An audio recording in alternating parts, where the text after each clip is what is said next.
सवाल यह है कि कुरान में तो सब कुछ है, मगर अलग से ये क्यों आया हुब्बा नबीयकुम व हुब्बा अहले बैतिही, नबी की मोहब्बत और अहले बैत की मोहब्बत और क़िराअत कुरान। जब कुरान में सब कुछ है तो अलग से नबी की मोहब्बत और अहले बैत की मोहब्बत।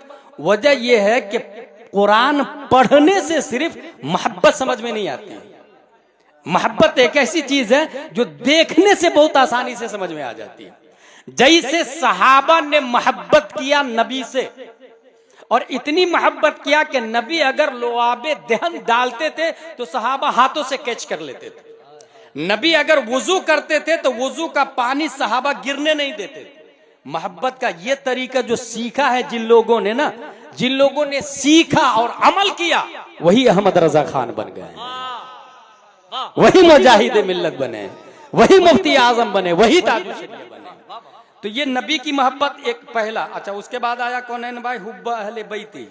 अहले बैत का क्यों आया? क्योंकि हमारे नबी जानते थे सब लोग मुझे नहीं देख पाएंगे, लेकिन अहले बैत हर जमाने में होंगे, तो इसलिए अहले बैत से मोहब्बत करें, क्योंकि अहले बैत वाया वाया मेरा ही खून है उनके अंदर, तो अहले बैत से मोहब्बत ये मेरी ही मोहब्बत होगी।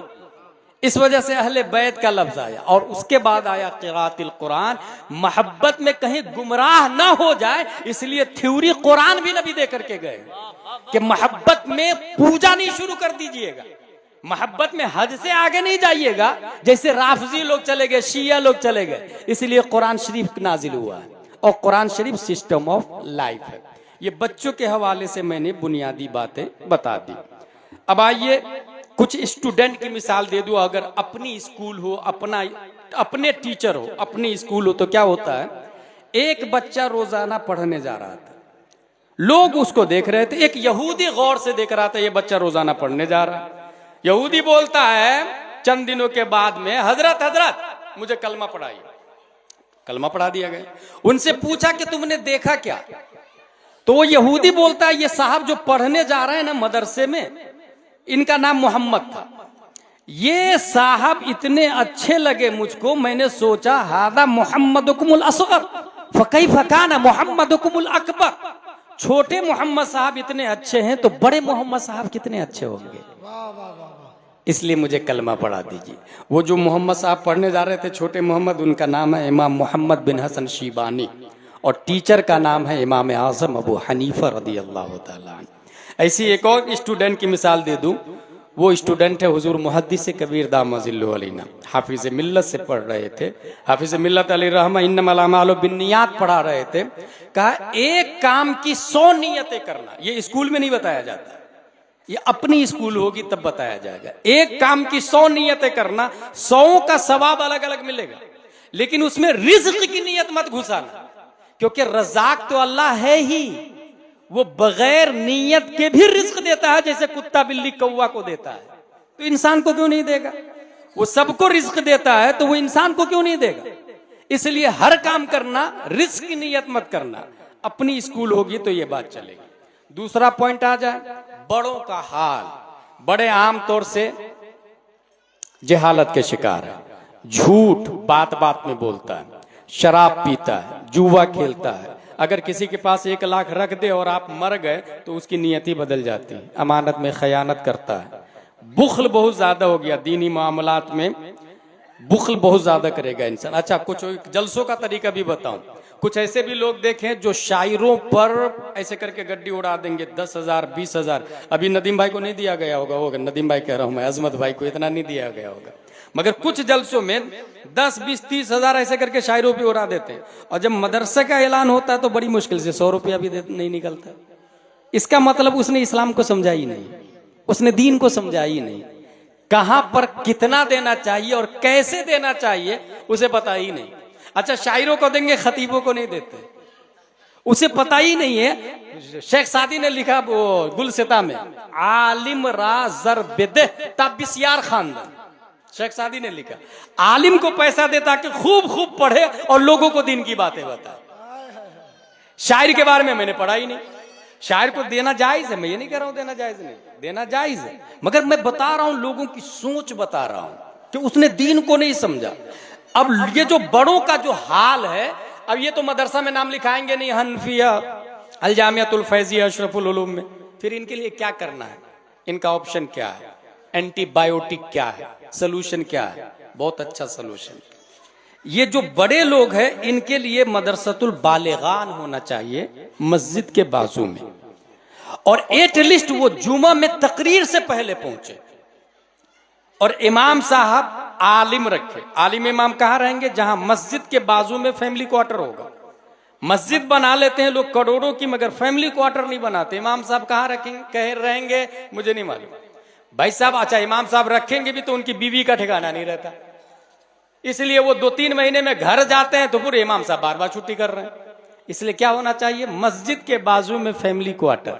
ऐसे भी मस्जिद नबवी के बाजू में हुजरा मुस्तफा बना हुआ था। अजमत भाई भारी दलील दे रहा हूं, मस्जिद नबवी के सहन में हुजरा आयशा बना हुआ है, जहां हुजूर सल्लल्लाहु अलैहि वसल्लम आराम फरमाते थे। इसका मतलब मस्जिद के बाजू में इमाम का हुजरा फैमिली क्वार्टर होना चाहिए, जैसे मस्जिद नबवी में था, हुजूर सल्लल्लाहु अलैहि वसल्लम थे, उलमा उनके नाइब है।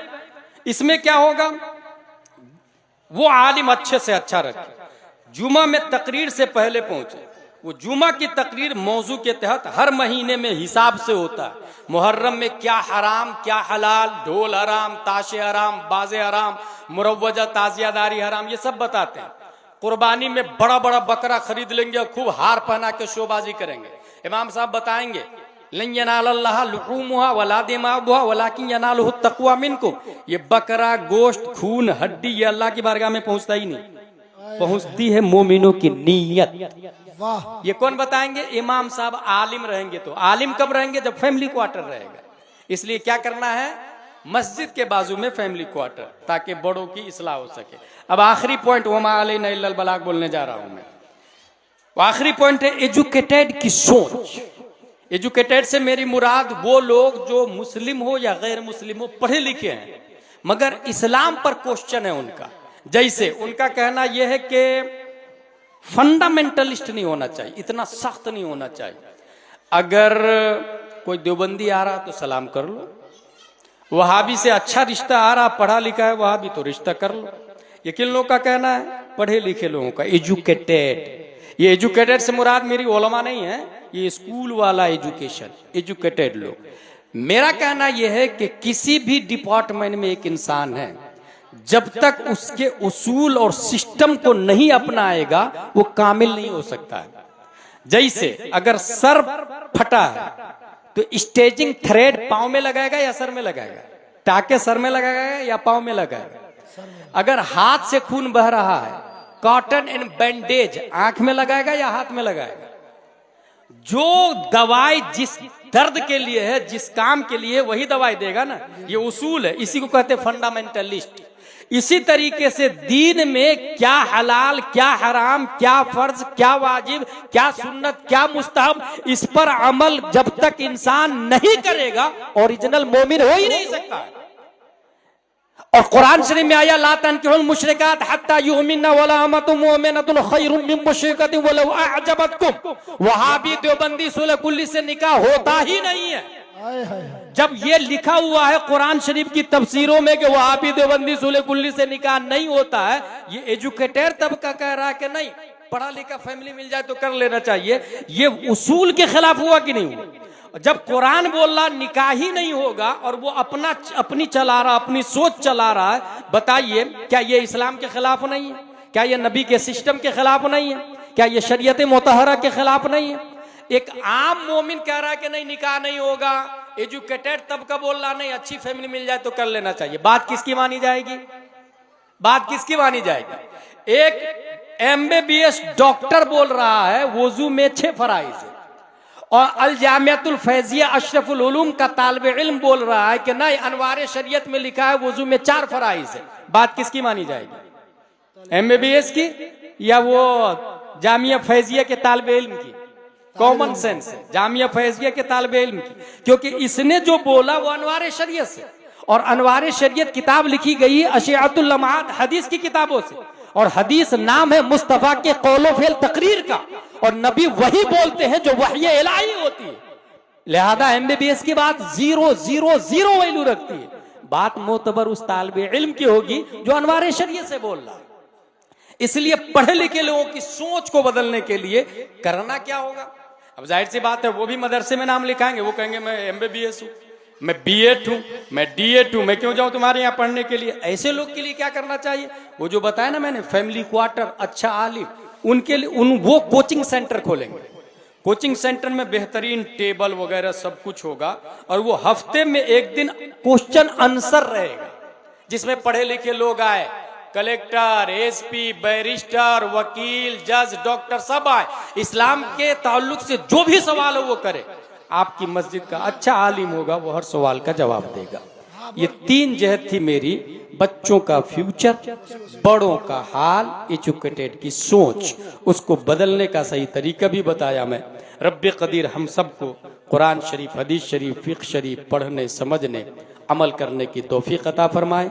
आगे दस्तारबंदी का काम बाकी है। नकीब साहब कहाँ गए? ले आगे दस्तारबंदी वाला काम। हमारे हजरत फरमा रहे हैं कि कुछ लोग मोबाइल से दीन सीखते। ये जो अभी कितने लोग बैठे हैं, ये उस वक्त बोलना चाहिए ना जब सब लोग बैठे थे, तो हम नहीं आए तो लाना चाहिए ना, ये नियम बनाना चाहिए ना।